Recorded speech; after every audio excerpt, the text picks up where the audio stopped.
Hi everyone, welcome to a short overview of the point-and-click adventure called What Happened to Rosa. This is a sub-project created collaboratively by Educat Collective, Unicode Collective, trans historian Kai Brust, together with the participants who took part in the workshop and helped us generate the content for this game. Special thanks we want to say to Fina, member of Educat Collective, who created all the beautiful illustrations to this point-and-click adventure. My name is Masha. I'm also part of the Educat Collective and I will present the game to you. So let's start. At the very beginning, before we start playing, we have an option to choose the language. We can go for English or German language at the moment. Hopefully in the future we would be able to also add more languages. Let's choose the English language for now. Then we see the introduction to the game, which tells us that the story happens in 1934 in Berlin. We, as a player, have a friend whose name is Rosa, and she's a trans woman. The goal of the game is to find out what happened to our friend. There is a certain time frame that we think is enough to complete the game. It might take a little longer. The estimation now is 20 minutes. And we also make sure that we give a trigger warning, as some parts of the content in the game might be sensitive. So when you proceed with the game, please proceed with care for yourself. Before we start interacting with the story of the game, we have to choose a bag where we will collect different stuff that we interact with. So I would go for the fourth bag. I like blue color. This is the area in Berlin and the street name that we see on the screen. There is also a sound of birds and the street behind. As the user plays the game, there is this cloud which sends us the message, which we have to take into consideration before we proceed with the further steps. So at the moment we see 3 post boxes, and the cloud with the comment tells us that we want to check the mail. So in order to check the mailbox, we need to have a key, and that's what the cloud tells us. It's basically the hint. And since we have a bag with objects, that's the right time to see if it's empty. We actually see that there is a key there, and we can try to apply it to the keyhole on the post box right in the center. It works. And we find out that there is a letter inside, a letter from our friend Rosa, which we click to open, and we see that there is a note saying, "Please take care of my cat. Sincerely, your friend Rosa." We find it rather strange that Rosa asks us to look after the cat, because she doesn't give us any more information. Why is it needed? Did she leave? What happened to her? In the next picture, we see a busy street in Berlin. Also, we notice the flags, typical for the 30s in Berlin. In the next picture, we appear in front of Rosa's apartment. To get into it, we obviously also need a key.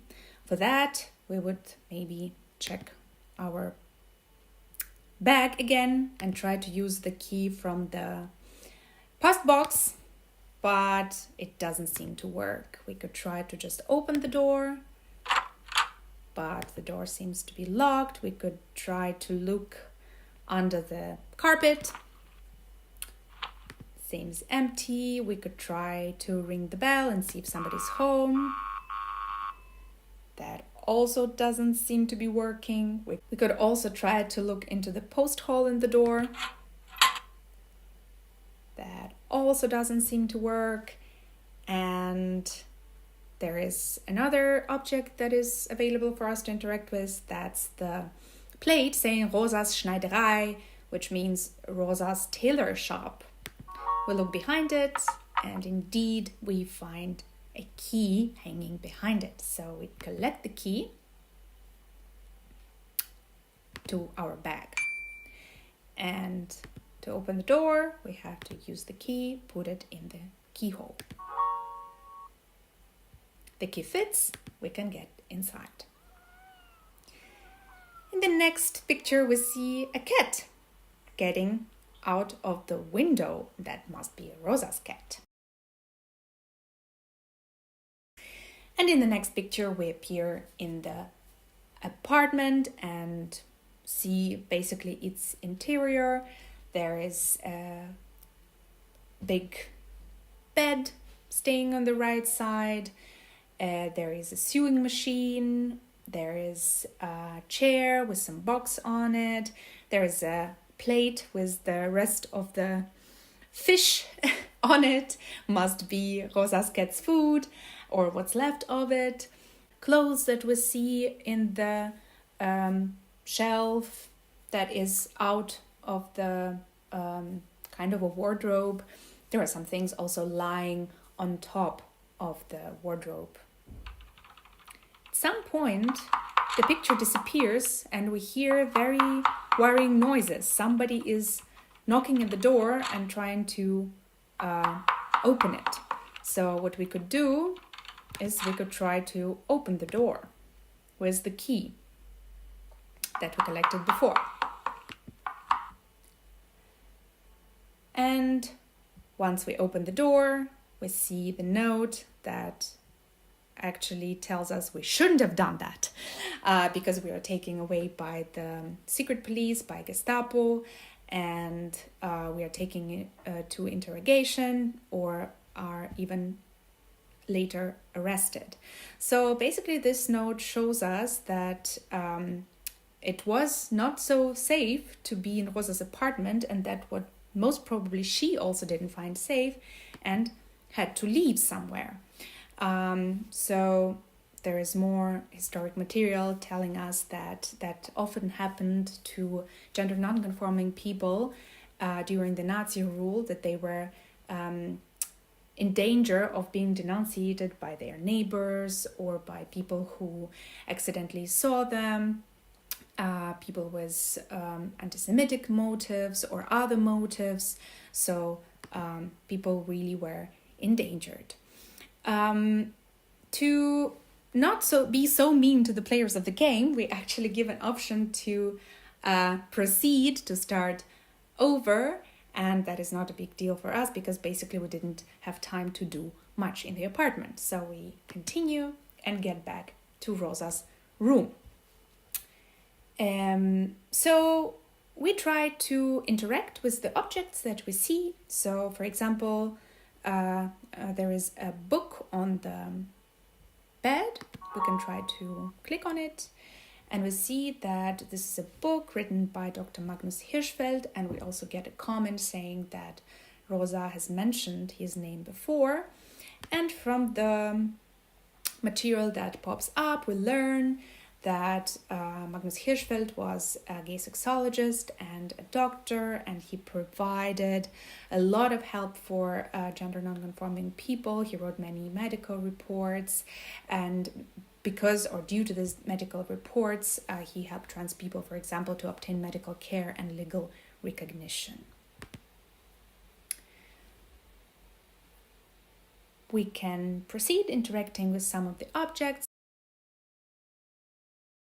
But unfortunately, we don't manage to do this because there is a knock on the door and someone is trying to get in again. But we are smart this time and we will not open the door because we know that we are supposed to be silent and wait until the knocking and the people who are doing the knocking disappear.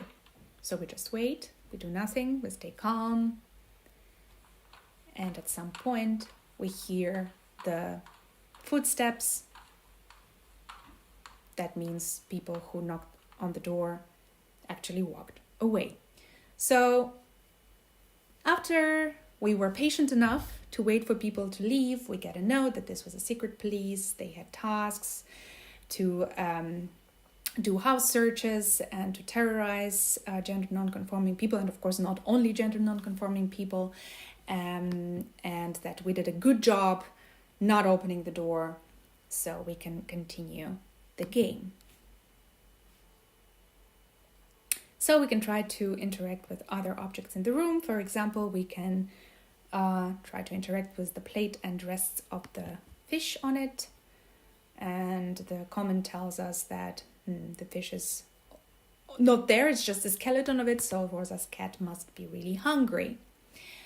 We try to click on a small piece of paper laying near the sewing machine. It tells us again the name of the tailor house that Rosa was basically owning, and the tailor house or Schneiderei is actually Rosa's home. That's where she worked as self-employed from home. And this is also something that the historical note tells us, that facing everyday discrimination, queer people had to very often become unemployed. They were forced to be unemployed, or they became unemployed themselves and were forced to be self-employed so that they can freely and more safely work from home. Let's try to interact with another object. For example, this box standing on the chair. Here we find a fish, which is a bit smelly, but still the fish gets into our bag. To not keep a smelly fish in our bag, we can try to put it directly on the plate. For the cat, which is supposed to come anytime soon. We saw it leaving from the window.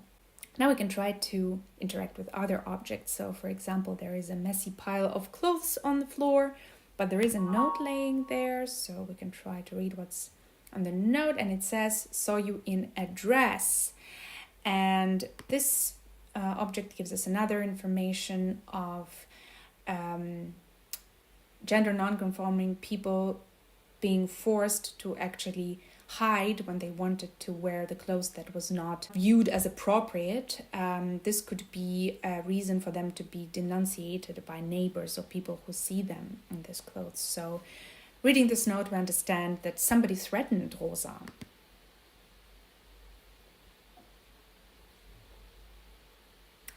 Let's try to interact with other objects. There is another note laying on the wardrobe. And this is basically a note about police appointment. And we see that there was a certain time that Rosa was supposed to be in the police office. And the historical note tells us that even if people, trans people, were able to receive a transvestite permit or license that allowed them to wear the clothes they wanted, or choose the name they wanted, still in the 1930s the situation with the Nazi rule escalated, and in a lot of cases people were deprived of their transvestite permits or licenses, which made them a very easy target for Gestapo. This note makes us even more worried, because we're thinking that maybe the police took Rosa, and still we have to find out what happened. We are not sure. We can also interact with the diary that lays in the wardrobe. And unfortunately, in the diary, we don't find any concrete information where is Rosa, but we get the idea that is coming from the historical note that a lot of trans people or queer people, gender non-conforming people, had to leave the place where they used to live, and very often they were separated from their friends and partners and family, and had problems reuniting with them because of life-threatening conditions they were living in. Let's get back to the game. there is another object we can interact with, and it's a box of mammoform. We see from the comment that the box with mammoform is empty, so Rosa took it with her. And from the historic note, we'll read what actually mammoform was. This was a so-called hormone medicamentation that, for example, was intended to promote breast growth, so was used sometimes by trans women. There is something happening. We see that cat appears in the picture, happy to see the food and to get its fish. So the moment we're not able to interact with any objects, we're just watching the cat eat. Now that the cat is done eating, we can try to do something. There is one object that we still haven't interacted with. It's the picture hanging on the wall. So when we click on it, we see a real picture actually from a queer bar. And we get the note that Rosa also used to hang out in this bar with her friends a lot. But during the Nazi regime, there were a lot of raids happening on queer venues, and so a lot of bars were actually closed. That's all the information that we get from the picture. There are a couple of more things that you could do with the apartment. So, for example, you can collect this object, which is the letter opener, that could be used for something. It goes directly into our bag. And there is some more stuff that you can do. For example, try to pet the cat or do something else with the cat. So we don't want to give away all the hints that would actually make the further game not so interesting. But we are pretty sure that you will manage. And in the end, you will find out what in the end happened to Rosa. And just a final word to finalize the short overview. We want to say thanks to Unicode Collective, who managed to implement this whole point-and-click adventure with the code and make all the objects move and make sounds.